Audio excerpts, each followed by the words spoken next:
সুখ টান দিলে কিনা জান্নাত পাওয়া যায়, আপনি মুসলিম হিসেবে কি মনে করেন? ওই তো একটা মুনাফেকের বাচ্চা, ওর জন্মই হয়েছে মুনাফেকের ঘরে। এই কারণে ওর পিছে থাকবো, তারা বিনা পাবে হইলো যোজকে নিপক হইব।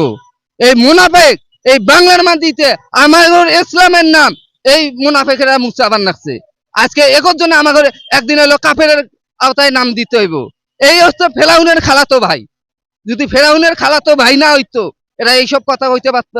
ফেরাউন কি করতো মদিনার বুকে?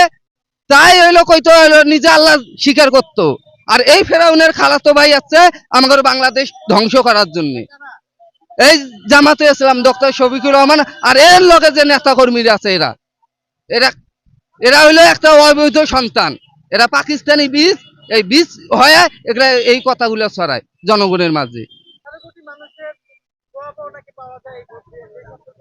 হ্যাঁ, ওই কারণে তো আল্লাহ আগে লিখে দিত যে আমাকে ভোট ওই জামাতে ইসলামে ভোট দিলে তোমাদের নামাজ এবার করা লাগতো না, তাইলে ওই জামাতে দেন।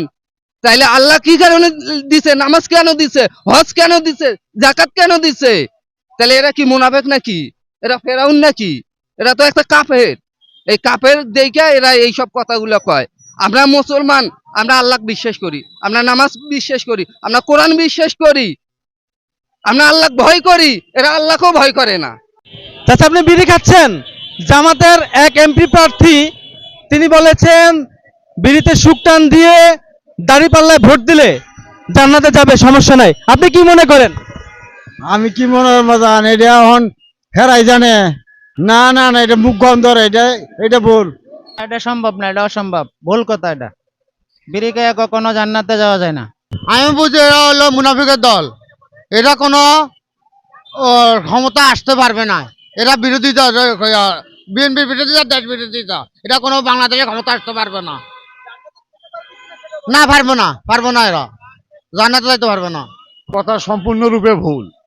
এখন বিড়ি খাওয়াটাই হচ্ছে হারাম, আগুন লাগে খাওয়াটাই তো হারাম। এটা যে নেতাই বলুক, এটা সম্পূর্ণরূপে ভুল কথা।